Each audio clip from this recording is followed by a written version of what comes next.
38 सी घनश्याम कश्यप,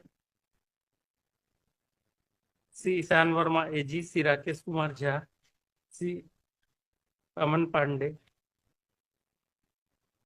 क्या आपको बुखार उखार आ गया था जी कश्यप जी? हाँ।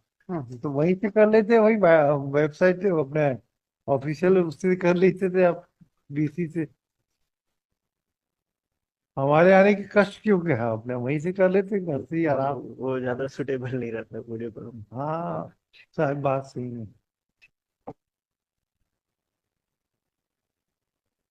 आपका चेहरा बता रहा है कि तबीयत ठीक नहीं है। वैसे केस भी गड़बड़ लग रहा है, क्या बोलते हो आप? नहीं, मेरा केस ठीक है मतलब। ठीक है, चलो आराम करो भाई, देखते हैं। कल तक तुमको गड़बड़ लग रहा था।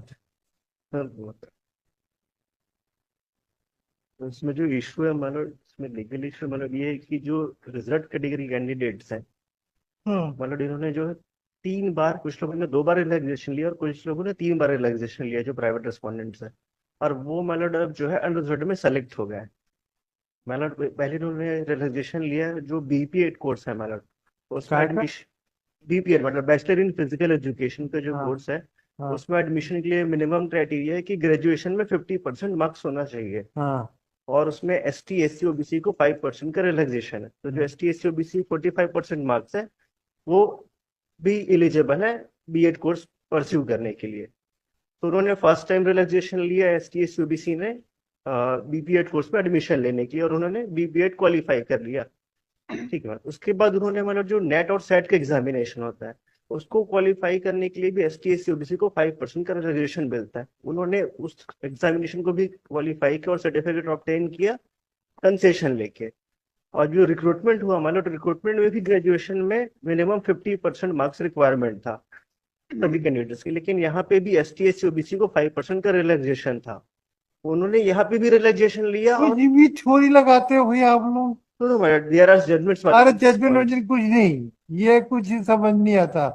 बेसिक चीज आप बताओ। जी अगर वो ST SC का है, जी तो वो अगर 12वीं में अगर उसको 5% रिलैक्सेशन का अधिकार है एडमिशन के लिए, वो जी एक अलग इशू हो गया, वहां कहानी खत्म। जी आप हर जगह तो रिजर्वेशन का बेनिफिट दे रहे हो, जी। तो क्यों नहीं दोगे भाई? तो मतलब हमारा भी कहना है कि वो जो हर जगह बेनिफिट ले रहे हैं, तो उनका जो सिलेक्शन होगा वो उनके कैटेगरी में ही होगा, वो अनरिजर्व्ड में सेलेक्ट नहीं हो सकते हैं। कोई जरूरी है क्या? जो दे आर जजमेंट्स नहीं। My Lord. अगर मान लीजिए वो यहाँ मेरिट में आ गया है, जी अगर देखिए, पहले में पढ़ाई में कमजोर था, जी तब रिजर्वेशन का बेनिफिट लिया, जी है जी ना? जी अब फिर धीरे धीरे पढ़ाई अच्छी करने लग गया, जी तो मैं अच्छा हो गया, जी तो मैं काहे लूंगा एडवांटेज? कोई आपको मना है क्या? मतलब कोई रिस्ट्रिक्शन है क्या कि अगर आपने अगर मेडिकल सब फैसिलिटीज को लेते हुए अगर रिजर्वेशन लेते हुए जी एडमिशन पाया है 12वीं में, BPED में, जी। सब में, तो जब नौकरी की बारी आई तो मेरे को लेना जरूरी है क्या? फिर माय लॉर्ड, उसमें सुप्रीम कोर्ट है, अगर कोई कैंडिडेट अगर क्वालिफिकेशन में रिलैक्सेशन ले रहे हैं, तो वो अनरिजर्व्ड में सेलेक्ट नहीं हो सकते। अरे वाह, ये क्या बात हुई? ये तो हो ही नहीं सकता। There are judgments my lord. Impossible है। आज मेरिट में मेहनत करके आ रहा हूं मैं, तो क्या मेरा मेहनत मेहनत करने का अधिकार नहीं है मेरा? नो है, लेकिन माय लॉर्ड जो उन्होंने कंसेशन लिया माय लॉर्ड, वाह, तो ये माय लॉर्ड तो दी लेवल प्लेइंग फील्ड वाह जो वाह, मतलब वो जो इक्वल लेवल नहीं पे वो रहेगा सब माय वो अंग्रेजी वाला लॉर्ड। जो ओके। वर्ड है ना, जी। वो वहाँ नो माय लॉर्ड। हमको नहीं समझ में जी आता। माय लॉर्ड हमको देखिए। सीधी सीधी समझ में आती है। आप मेरिट में आए हो, तो मेरिट में हम अगर वो चाहता है कि हम जनरल कैटेगरी स्विच ओवर करें, तो he will switch over it, ये दैट इज राइट। भाई, कॉन्स्टिट्यूशन प्रोवाइड करता है नो माय कि आप मेरिट में आना चाहते हैं, तो आप होते कौन हो? मेरी चॉइस है ना। मैं schedule caste schedule tribe candidate हूँ, मुझे अपना अपना भला बुरा सब मालूम है, जी तो आप होते कौन हो? My Lord, I am the general candidates my general Lord, candidate, वही तो बोल रहे हैं। आपका क्या अधिकार है मेरी थॉट प्रोसेस में इंटरफेयर करने का?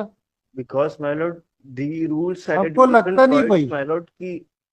हमको कुछ जम नहीं रहा आपकी बातों में। माय लॉर्ड इसमें साइटेशन है माय लॉर्ड, सेम इसी पॉइंट्स पे माय लॉर्ड, कि अगर वो एकेडमिक क्वालिफिकेशन में कंसेशन लेके क्वालिफाई कर रहे हैं, तो इवन अगर वो रिटन एग्जामिनेशन होता है और उसमें उसका मार्क्स में कोई ऐड नहीं रिटर्न होता। एग्जाम नहीं, अरे भाई, देखो वो 12वीं और ग्रेजुएशन की जो परीक्षा होती है जी वो अलग होती है, जी और ये तो कॉम्पिटिटिव एग्जामिनेशन में इसी पॉइंट पे ही मालूम है। कि जो चीज को ये बोल रहे हैं हाँ, वो हमारे लिए केवल एक eligibility qualification for applying the post. Post.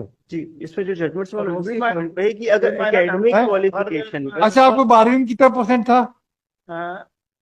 इसमें ग्रेजुएशन का डिस्प्यूट फोन नंबर 10 मेरिट कहीं हमने कहीं लाभ लिया ही नहीं, हमारा नहीं नहीं नहीं, टॉपर रही है। अरे छोड़ो ना, पहले पहले पहले फैक्ट्स को डाइजेस्ट करने दीजिए, को समझ में आ जाएगा। और आप ये बताओ, जो कैंडिडेट है कौन है अभी? बाकी लोगों का तो अपॉइंटमेंट ऑर्डर हो गया है, जी मालूम 4 से अब जो 5 बच्चे हैं वो लोग कौन है इसका? भारतीय राजा इनने हाँ। कहीं पर अवेल नहीं किया हाँ। रिजर्वेशन। हमने हमने कहीं भी कोई लाभ नहीं लिया है, मतलब आपको 12वीं में कितना मेरिट में क्रीमी लेयर नहीं नहीं, 12वीं में कितना परसेंट था? हाँ